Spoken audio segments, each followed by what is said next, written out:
কিসের আত্মীয় স্বজনের কথা বলেন?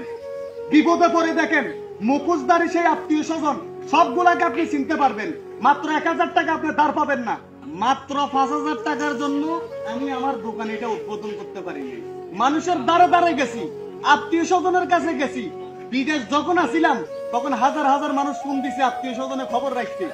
বিদেশ থেকে আসার 4 মাস পর কোন আত্মীয় স্বজন মারফেডের বোন খবর নেন। মাত্র 5000 টাকা দাস চাইছিলাম, বোন 5000 টাকা দে, দাঁত দে, এই দোকানটা চালু করি। কেউ আমার কথার পাত্তা দেন, কারণ আমি জিরো হয়ে গেছিলাম। আর বিদেশ যখন আসিলাম পারনো ঠ্যাং দুই ফানিকা। আজকে আমার গাড়ি হয়েছে, আমার দোকানও হয়েছে, আমার স্বপ্ন পূরণ হয়েছে। তবে কথা থেকে গেছে 1000 টাকা, 1000 টাকা বাদ দেন, 500 টাকাও দাঁড় পাবেন না। কিসের আত্মীয় স্বজন? স্বার্থপর দুনিয়ায়। কারো আশায় ভার না করে নিজের জন্য কিছু করেন। প্রবাসী ভাইয়েরা নিজের জন্য কিছু করেন, নাই মনে করে কিছু টাকা জমাই রাখেন মিয়া।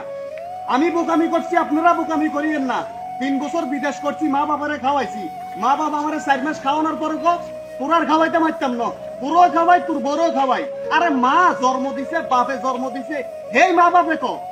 আর মানুষের কথা বাদে দিলাম, তাই কইতেছি ভাই কিছু টাকা নিজের জন্য নাই মনে করে রাখেন, বিপদে কাজে লাগবো। নিজের লাই কিছু করেন, নিজেরে ভালোবাসেন, আগে নিজের সব পূরণ করেন, তারপর পরিবার পরিজন মিয়া। হাজার হাজার টাকা কামাইছেন জীবনে, কি হচ্ছেন মিয়া? নিজের লাই কি হচ্ছেন? নিজের লাই কি হচ্ছেন? একটু ভালো করে চিন্তা করেন। বিদেশ আছেন, টিয়া কামাইতেছেন, ভালো যে জিনিসটা হিয়েন আগে দিয়ে কিনবেন, জিয়েন ভালো লাগে হিয়েন খাইবেন। কারণ আপনার মা বাবারে খাওয়াইতেছেন, আপনার মা বাবা আপনারা কইব আপনার কি হচ্ছেন, জীবন আপনি কি হচ্ছেন হিয়েন কইব।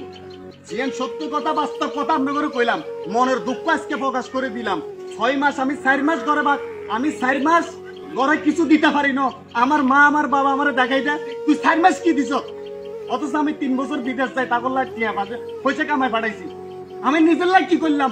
একটা জামা কিনলাম না, একটা ফ্যান কিনলাম না, একজন জুতা কিনলাম না। তারপরও আমি মা বাবার কাছে 4 মাস খাই, কি হয়ে গেছে? অপরাধ হয়ে গেছি।